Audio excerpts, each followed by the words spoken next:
Well, it is awesome to have all of you with us today. My name is Chris, and I'm one of the pastors here, and I just want to give a shout out to everyone across all of our campuses, those of you connecting online. And I want to give a special shout out to all of you in Punxsutawney. If you don't know, today is our first preview service in the great metropolis, yes, the metropolis of Punxsutawney. So let's give it up to everyone, and woo, yeah. And I just want to thank all of you for the life groups that have been praying about this moment for months and months and months, for the core leadership team over a year ago that came together to start working on, dreaming, planning, preparing for this moment right now. And for all of you maybe taking the step into Tri-County Church for the very first time, just thank you for just being part of what God is doing. And I just hope you all know, our desire to launch more churches and more communities isn't to have more churches. That's not the goal. The goal is we want to mobilize the church, people, you, me, to change communities from the inside out. The church is supposed to be the brightest light in a local community. And when we love first, I'm just telling you, when that happens, right, it does change local community. So we're so excited about what God's doing in Punxsutawney because it's just another step to help impact, serve, and love more people across our amazing state. Well, we're in this series titled Love First, Looking Beyond Ourselves. And we kicked this off last week. And I just want you to know, if you missed last week, maybe it's the first time ever part of Tri-County Church, you can always go to tcconline.tv and you can watch part one. Now, I promise you, you won't be lost today. So don't go, oh no, I missed part one. I'm not going to know what's going on. You won't be lost, but it is. Well, I just recommend to go back and watch it because it's going to help you as we make our way through this series. And what we started with last week, we looked at this interaction, this moment, the story that started between Jesus and two of Jesus' disciples. Now, the disciples were Jesus' handpicked leadership team. And Jesus had one purpose with this hand-picked leadership team. Jesus knew he was going to leave this earth. And when he would leave this earth, this hand-picked, we call them the disciples, leadership team, Jesus put all the hope into them to launch churches, gatherings of people with one purpose, to tell more people about him, the good news about Jesus. And so these two disciples, James and John, they were brothers. They came to Jesus because they wanted to lock something in. Because the disciples, even at this point, thought that Jesus was going to be an earthly king. I mean, they were all in on the fact that at one moment, Jesus was going to raise up Israel back to a mighty kingdom, and he was going to lead Israel against Rome, and Israel would become a world-dominating power again. And so James and John goes to Jesus because they wanted to lock in, the seat of honor. That was a seat on the left and the seat of right of the king. It was all about proximity. The closest you were to the king, right, the better it was for you. And James and John were so committed to try to lock up those two seats that they brought in the heavy hitter. They brought in their mom. Yeah, they sent in mom because who can say no to a mom? So they sent in mom to go to Jesus and say, Jesus, will you give my sons, James and John, these two seats of honor? And what they were really talking about was what they wanted. They wanted a seat of prominence, prestige, power, and privilege. And these were all me-centric requests. James and John were just worried about themselves. And what's interesting is Matthew, who's writing this story, telling this story, was a disciple. He was there. And Matthew tells us that the other 10 disciples, which Matthew was one of, became indignant. And I love that Matthew just throws himself underneath the bus. He goes, the other 10 of us, we were so indignant. They were so upset. Why? Well, the text doesn't tell us, but just put yourself in that position. You know why you would be. The other 10 were upset because they didn't get to Jesus first. They were upset because James and John were vying for these two seats, and they wanted to have one of those two seats. I think, personally, again, the text doesn't tell us this. I personally think they were so indignant because they were upset that James and John thought about sending in mom. And I think the other 10 were like, we didn't think about mom. That's good. The mom card, who can say no to mom? And then Jesus flips the script. And Jesus goes, the seat of honor that you're looking for has nothing to do with these things. The seat of honor has everything to do with serving, selflessness, sharing, and sacrifice. And it's other-centric. It's other-centric. And I think conceptually, no matter what you believe, I think conceptually, just as human beings, we're all in on we should live our lives being other-centric. I really believe that. I don't know you, every one of you personally, but I'm pretty sure if I would say choose one, being other-centric or me-centric, I'm pretty sure you wouldn't say, yeah, I just want to be me-centric. I don't care about anyone else. Like, I just think we default to, like, no, we should care about other people. But I also know that it's so easy to be other-centric in a moment and quickly shift to me-centric. It's so easy to say, yeah, I want to be other-centric. I want to care for other people. I want to love other people. And just in a moment, become so consumed with self. It happened to me this week. I found out a friend of mine is just going through just a devastating moment. Devastating moment. And it's one of those friendships that we spent a lot of time together, but over the last years, we've just kind of, distance. I'm talking about mileage distance. It's just, right, our friendship looks different now. You get that, right? Like when someone moves away or you move away, distance just kind of grows. And, if you go back and sit down with that person, you could talk for 5 hours, right? You just pick right back up. But when you're not in proximity to each other, right, that distance creates something. And so this is one of those friends that we spent so much life together, but distance has just been distance. And so I heard about what he was going through, and my heart broke for him. Personally, it broke for him. From me as a church leader to him as a church leader, I just know, oh man, I can't even fathom what he's having to lead through personally, but also professionally as a church leader. And so God kind of stirred on my heart to send him a text of encouragement. And sending a text of encouragement, I'm not talking the 2-second, hey bro, what's up? Life's difficult, stick in there, send text. I'm talking well thought out, specific, speak life into someone type of text. And that's serving, that's loving first. And so this thought was rolling through my mind for several days, just thinking through what I wanted to say to him. Because again, I just didn't want to do one of those vanilla encouragement texts. I wanted to, just breathe life into him. And so Wednesday, I was working on the message, and all of a sudden God was just kind of like, Chris, you got to write this text. You got to send it. It was just going through my mind. I'm like, okay. And so I took at least 20 minutes, at least minimum, to script out this text. And I just got to let you know, it was good.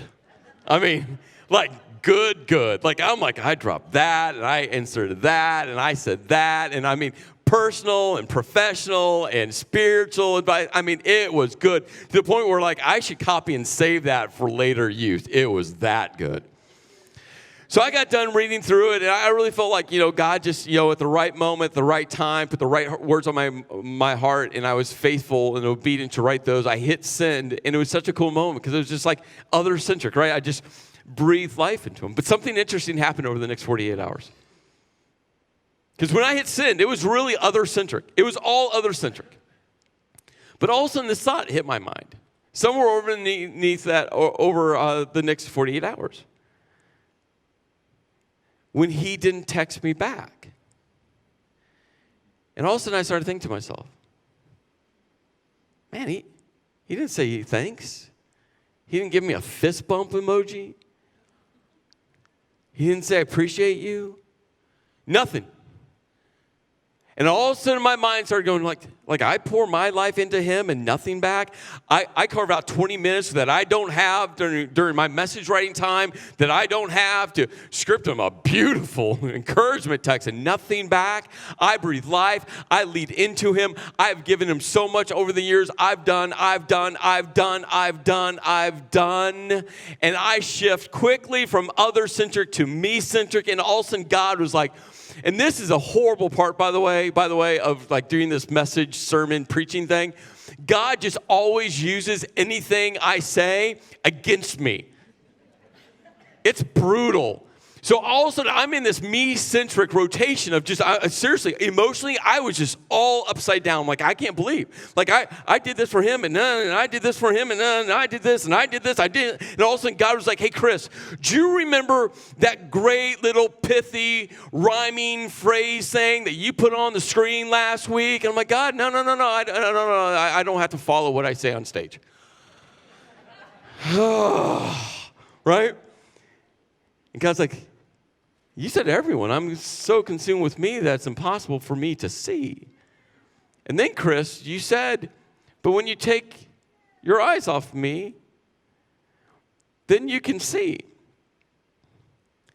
And all of a sudden in that moment, I'm like, I just did that. I'm just so consumed with me that I can't see my friend's moment in life. I'm so consumed with me that my eyes are just focused on me. And in that moment, my eyes lifted off of me. And this is what started happening in my mind. Chris, you have no idea what's going on in his life right now, but you have a glimpse. You know he's emotionally devastated, but you don't know the depth of it. Chris, you know how fractured his life is right now, but you can't truly grasp it because you're not living through it. Chris, you have no idea how he's just trying to make his way through the week. You have no idea. And all of a sudden, my mind started to see what he just might be going through. You see, it's so easy to be so other-centric and in a moment become me-centric. And we do that all the time. We do it all the time. And that's why we have to pry our eyes off of ourselves and start seeing what God sees. One of the challenges for last week was to serve someone. Simple. Lower the bar. Don't overcomplicate. Serve someone and just hashtag love first. Share it on social media. You could share the story. Great. You could just hashtag love first and people would know that, like, something happened. But to share, because there's something about working that service muscle where we just get outside of ourselves and start looking for the needs of other people. And so it was great this week just reading through and just watching some people just literally, the post was love first, other people wrote a story. And I came across this story of a family connected to the Du Bois Hill campus. And what was awesome was I was reading through the story, and just the power of the simplicity of truly what love first looks like. And so to set up the story a little bit, this family, they have younger kids, and in their house, they're doing these rubber band bracelets. And parents, if you have kids doing those, or maybe you've gone through that phase, our family's gone through it twice. You know the painful reality of these rubber bands. They get everywhere. Everywhere. I mean, we find these colored rubber bands everywhere. But anyway, they've been doing these rubber band bracelets, making things out of them. And so this is what she shared online. Caden, their son, came home from school Thursday this past week without any of the bracelets on. I asked him what he did with them, and he said he saw classmates being bullied. So to cheer them up, he gave them a bracelet. He gave away 3 to 3 different kids who were bullied. He loved first and made sure those kids were okay and felt loved. How simple. Parents, grandparents, watch your kids, watch your teenagers. I'm telling you, it truly is that simple. And after one of our services, Caden came running up to me, and with this big smile on his face, and he gave me that bracelet right there. And I just hugged him, and you know what? Yeah, you can clap for that. That's amazing. My heart, right? My heart was just like, I'm like, that's awesome. You know, it's like the simple act of love can change the course of someone's life. And what Jesus did over and over again, he kept on coming back to giving us practical examples. He modeled for us how to love first. And there's different ways that Jesus modeled for us to love first. Because part of loving first is to engage with everyone. And Jesus would give us an easy example of what it means to engage, to connect with everyone. But then what Jesus would do was would slam the example to the extreme. Because he didn't want us to stay at the easy side. He's like, there's an easy way to do it, but there's an extreme way. And I want you to get to the extreme side of what it means to love first. So to connect with everyone, and an easy example is when Jesus went to pick out the 12 disciples, his leadership team, that he was going to put the hope of the world, the church, a gathering of people to tell more people about Jesus, right, into their hands. He started easy. He picked Peter, James, and John, 3 Galilean fishermen. Easy choice. But then he slammed it to the extreme and walked up to Matthew, who was at work.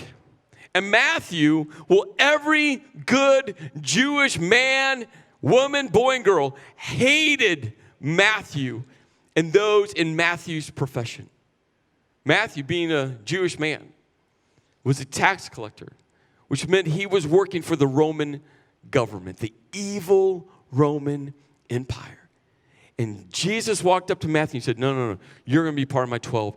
And you talking about tension amongst the disciples. And not only did he say, Matthew, you're going to be part of the 12, he looked at Matthew and said, hey, tonight you're going to throw a party. So go call all of your friends, all of your other tax collecting, sinning friends. Throw a party. We're going to hang out with you. He slammed it to the extreme.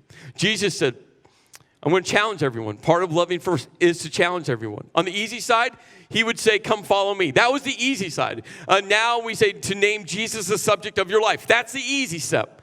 But then Jesus slammed it to the extreme. And it was the moment last week when Jesus looked at James and John, these 2 brothers, and said, yeah, the easy side was to follow me. Then he looked at him and said, you're going to drink from the bitter cup. James, you're going to die for following me. And John, your life, you're going to be exiled to the island of Patmos. Easy was to follow me. The extreme side is going to cost you everything. Part of loving first is to forgive. The easy side, to forgive the people you want to forgive. That's the easy side. The extreme side was a question that Peter asked Jesus. How many times must we forgive someone? It's a question we still ask to this day. And Jesus, slamming it to the extreme, said 70 times 7, meaning infinite. No matter what the person does to you, you forgive. And we want to follow up with a but Jesus. Jesus, do I have to forgive? Yes, but Jesus, what about that person? What about when they say? What about when they do? Jesus, you don't know my story. If you knew my story, and Jesus, like, it doesn't matter your story. You're called to forgive. And Jesus, well, he does the same thing with serve everyone. The easy side, Jesus' very first miracle. This is the best, funnest, and I don't think funnest is a word, but we'll use it right now. The funnest serving moment was when Jesus entered into a wedding celebration. They ran out of wine, and Jesus turned water not into mediocre wine, not into an average $10 bottle of wine, the best wine. That's fun serving. And then he slams it to the extreme. And that's what you're going to see today in this moment, in this interaction. Jesus slamming it to the extreme. Now, before we get into this moment, before we get into the story, John, who was there, and this is important. John was one of the 12 disciples, and he's writing about this moment years and years later. So he's looking back. So he's giving insight that, well, they didn't have in the moment, but then they got the insight as they walked with Jesus, experienced Jesus, and saw this all play out. So years later, John looks back and says, hey, there's some insights, framework that we weren't aware of, but it's important to know what was happening in the moment. And so John's going to set this up. Again, before we get to the story, before we get to this interaction, he's going to set it up to give us some great detail that helps us understand how extreme this moment truly was. So John writes, Before the Passover celebration, the Passover was perhaps the greatest of all the Jewish festivals that they would celebrate. The Passover celebration was all about remembering God delivering the Israelites from captivity in Egypt. So John's telling us before the Passover is coming, but it's before, just right before the Passover, Jesus knew, and this insight's so important, Jesus knew that his hour had come to leave this world and return to his Father. Now remember, John's writing this years later, but in the moment, Jesus knew this. Jesus knew that his time was coming to an end, but the other 12 disciples had no clue. Had Jesus tried to tell them? Yes. Were they listening to Jesus? No. But John's like, hey, we didn't get it, but Jesus knew. John goes on and goes, he loved. He had loved his disciples during his ministry. John saying, hey, he loved me. He loved us while he was on this earth, and now he loved them to the very end. And a better way to write this statement, what John was trying to get at, was that Jesus loved us to the fullest extent. Again, in the moment, John didn't realize this. Years later, looking back, seeing the big picture, seeing every moment, including Jesus on the cross, and then seeing him alive, John's like, no, Jesus loved us to the fullest extent. He couldn't love us any more than he did. But there's yet another insight. John goes, it was time for supper, and the devil had already prompted Judas, son of Simon Iscariot, to betray Jesus. Now, again, it's so easy to quickly read through these thoughts, just move your way through these thoughts, and lose the magnitude of what's going on. We cannot minimize betrayal. Can't. Have you ever been betrayed before? Have you ever been betrayed? I don't think there's anything more damaging relationally than betrayal. And what makes betrayal so damaging is there's this word called grief that gets attached to betrayal. Now, so many times we hear the word grief and we think, well, grief is when you lose a loved one, when a loved one dies, when a friend dies, when a family member dies. But truly, the definition of grief is whenever you lose anything, you go through a grieving process. Now, depending on what that thing is that you lose, it depends on how intense the grieving process is. But betrayal, there's a grieving process. But again, what makes it so damaging is when you lose a loved one, when a loved one dies, right? Most of the time, right, that death is just outside of anyone's control. I mean, we're all going to die. We all know that. We still have to go through the grieving process, but it's just outside of our control. That person died. No one could have stopped it most of the time. But what makes the grieving process so damaging when it comes to betrayal is this is 100% avoidable. Because betrayal, you know what it is? It's a person saying, my needs are more important than your needs. It's a person saying, my wants are more important than your wants. It's a person saying that my life is more important than your life. It's a person saying, you know what? I'm me-centric. I don't care about you. All I care about is me. And I tell you, if you don't forgive, but not just forgive, if you don't work through a grieving process when you get betrayed, there's a grieving process. This is what happens. And it happens to so many people because you're not willing to go through a pretty intense grieving process when someone betrays you. When you don't navigate betrayal in your relationships, this is what starts happening. You start attaching betrayal to every relationship in your life. And every relationship in your life, now you think to yourself, when is that person going to betray me? Every relationship attached to your life, now you're thinking to yourself, when is that person going to break my trust? Every relationship in your life, you're thinking to yourself, when is that person going to cause me pain? Every relationship in your life. And when you start attaching betrayal, and this will happen if you don't go through the grieving process and you don't forgive, when that happens, you start shoving people away. Why? Because you want to protect yourself. Because you don't want anyone else to betray you again. And as soon as you start shoving people away from you, you start isolating yourself from everyone. That's why betrayal is so damaging. And John goes, Jesus knew. But yet there's one more insight. Like, John's still not done yet. And this one feels like outside of context, but it's filled with so much hope. John writes, Jesus knew that the Father had given him authority over everything and that he had come from God and would return to God. John's like, hey, you got to realize, even in this moment that Jesus knew that Judas betrayed him, God had given Jesus all authority, that all authority is God's.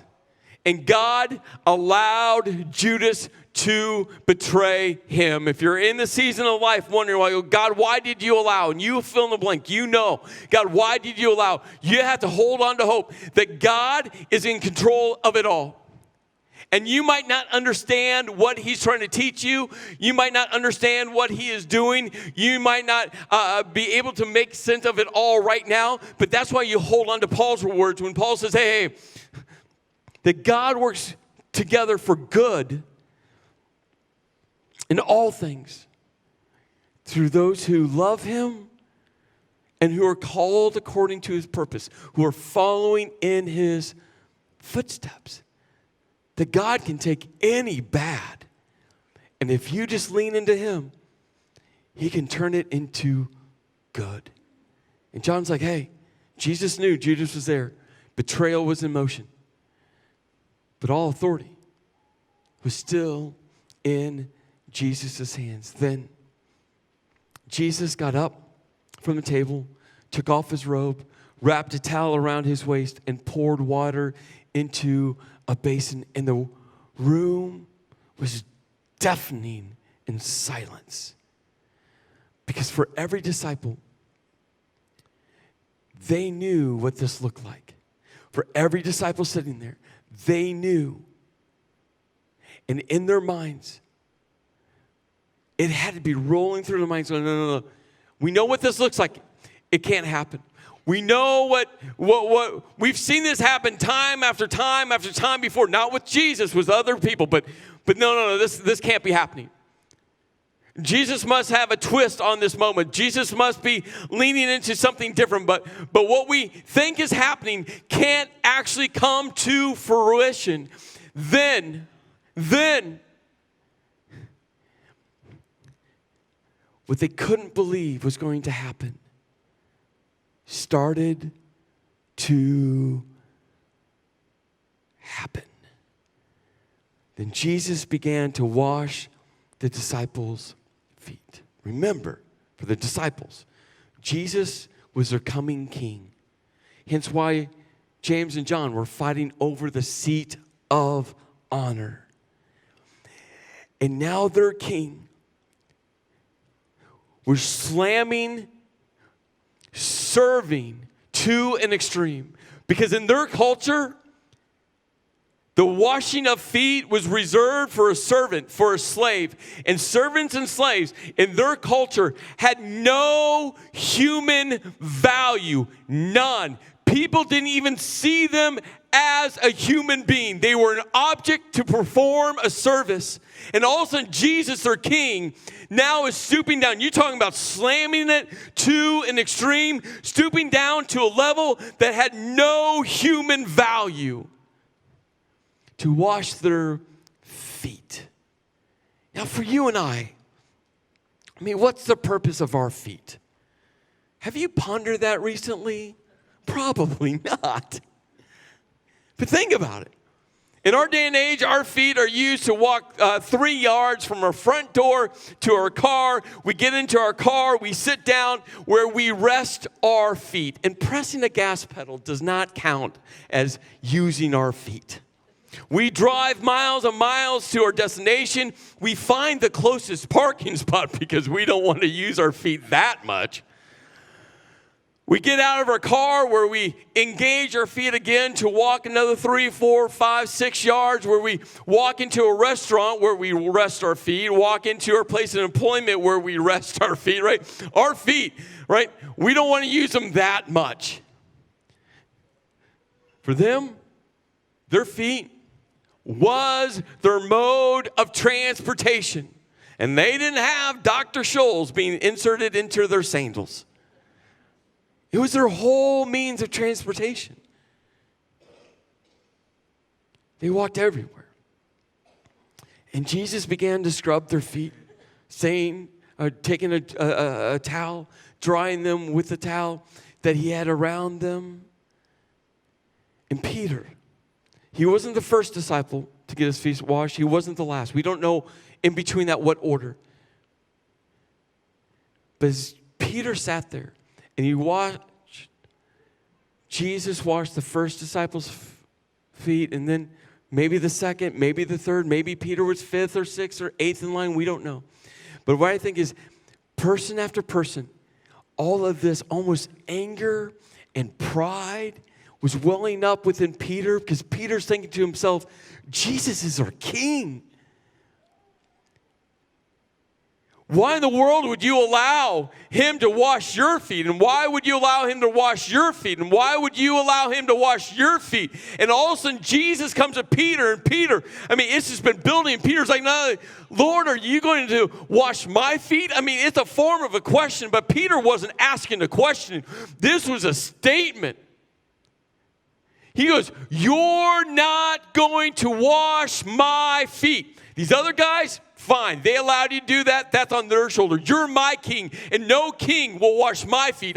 Washing of feet is for servants, for slaves, for people that had no human value. Jesus never will wash. You will never touch my feet. And Jesus shot back, and Jesus said, you don't understand, Peter, now what I'm doing, but someday you will. And you would think in that moment that Peter would be like, well, tell me what I don't understand, Jesus. Help me understand what I don't understand, Jesus. But when you become so me-centric, you don't think about those follow-up questions. You're thinking about yourself. And Peter shoots back at Jesus and said, no, never, ever will you wash my feet. And Jesus comes back at Peter and says, unless I wash you, you won't belong to me. You see, what Jesus knew, what the disciples didn't know.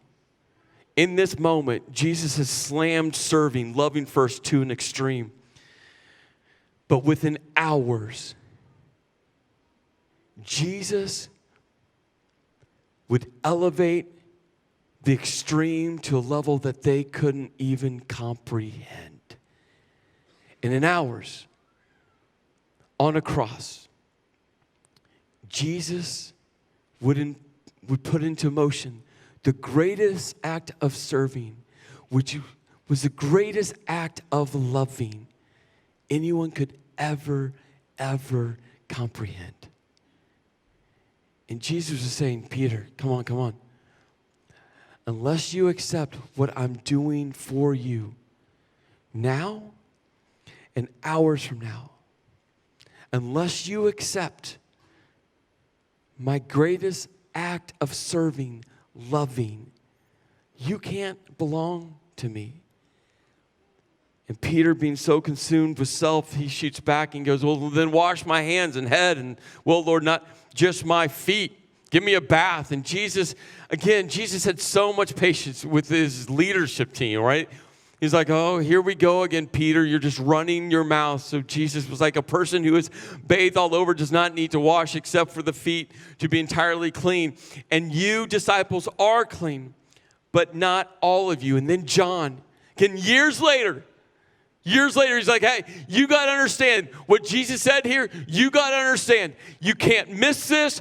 I don't want question marks to be attached to this. I want to make sure this is so crystal clear. John goes, this is what Jesus meant. For Jesus knew who would betray him. That is what he meant when he said, not all of you are clean. John's like, don't miss this. There's no wandering around what he really meant. Other things in the New Testament, Jesus would say things that we still kind of wander around going, we're not really sure what he meant. But John's like, there's no question. And think about the significance of that moment. Jesus went from one disciple to another disciple to another disciple. He's scrubbing their nasty, cracked, dirty feet. He gets to Judas, and I think the text doesn't say this, but I think when he gets to Judas, he locks his eyes in on Judas, and as he's bending down to wash Judas's feet, Judas knows that Jesus knows that he had already set into motion his betrayal. And Jesus knew. And Jesus picked up that towel, dripping in water, and started to scrub Judas's feet. And I think the entire time, Jesus just looked into his eyes. The question is, would you scrub your betrayer's feet? I don't think I would. I don't think I would. But he didn't just scrub Judas's feet. For you see, Peter would deny Jesus, betray Jesus hours later. And for the other 10 that Jesus scrubbed their feet, they would run out of fear into hiding, thinking that their earthly king had died. And after Jesus got done washing their feet, he put on his robe again and sat down and asked, do you understand what I was doing? In the room, again, deafening silence. None of them understood. None of them understood. That's why John took so much time to give us context. And Jesus goes, you call me teacher and Lord, and you're right, because that's what I am. And since I, your Lord and teacher. And I think this is so intentional. I don't think this was just Jesus talking and getting the order turned around. I think this is so intentional that Jesus said, you call me teacher. Hierarchical, number one spot. You know that I'm a teacher. 100% you're all in that I'm a teacher. You think I'm a great teacher. You call me rabbi. You follow my teacher. None of you have any doubts around me as teacher. Number one spot, teacher. Number two spot, Lord. You got doubts? You got questions? Where you're 100% on teacher, you're probably 70, 80% on Lord. Maybe 60%. You hierarchical, put teacher first, then Lord. And then Jesus goes, but I am your Lord first. I am your Lord number one. Teacher comes next. Lord primary. And since I, Lord, have washed your feet, you ought to wash each other's feet. And then he lands with this extreme. I have given you an example to follow. I have modeled for you. Now do as I have done for you. What Jesus is saying is your circumstance must not, cannot impede your service. Jesus, hours from being crucified, shoved the love first to an extreme to say, hey, follow my example. The person that betrayed you, wash their feet.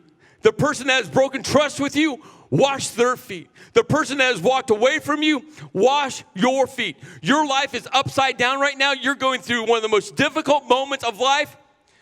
Wash someone's feet. Your circumstance in life, whatever it might be, is no excuse from serving others, loving first. Jesus said, follow my example. So serve. Serve when you don't feel like it. Serve when it's not convenient. Serve when life is overwhelming and chaotic. And serve when you encounter relational pain. And keep adding to this list. Because the example that Jesus modeled for us is your life circumstances must not impact how we serve and how we love first. And let's follow Jesus' example. So on June 8th, across all of our physical locations, We're just going to exercise our generosity or our serving muscle. That's what we're going to do. We just want to exercise that because it's good to do. No matter what your life circumstance is, I'm sure you have a story, I have a story, but we're just going to exercise that serving muscle. Why? Because it's good to do. Across all of our physical locations, even in Punxsutawney, we just have a preview service, and they're still going to gather a group of people in Punxsutawney to help serve Punxsutawney. You can go to tcconline.info, and you can get all of that information on how you can just show up and serve. One of the things we're doing, you've seen these Love First shirts everywhere, and for $5, you can have one. And here's the thing, $5 just helps defray the cost. If you don't have $5, give us $3, $2, a quarter, a nickel, a hug. We'll take hugs, by the way. We will take hugs. Maybe you can give a little bit more to help defray the cost for someone else. It's not about the money. This just helps, right? Because we do want to be a church that excels in irrational generosity. So this week, a friend of mine walked up to me and said, hey, I grabbed a shirt. I'm like, awesome. And he handed me money and, quickly looked at it as I was putting it in my pocket. And I was like, oh, I got to get you change. He gave me a 20. He's like, no. That helps other people. Just keep it, right? I love those moments. I just love those moments, right? And that's why I love this church. We just want to be a church that excels in rational generosity. Anyway, so $5, if you have it, great. If you have a little bit more, great. If you have nothing, great. Again, a hug, got a shirt. But we just want to canvas our local communities and just serve. And I'm telling you, it's not complex. We've kept these service projects so simple. And for those of you online, maybe you're in a local community that we don't have a physical church, physical campus at. Here's the thing. Just let us know. We'll get you a shirt. Show up. Show up with a trash bag downtown, or just show up in your local park and just pick up trash. Fill a trash bag and just serve. Love first. Love first. But let's just church together. Let's just lower the complexity level of what it really means about loving. A simple bracelet can change the course of someone's life. Let's get our eyes off of ourselves and let's start seeing what God sees.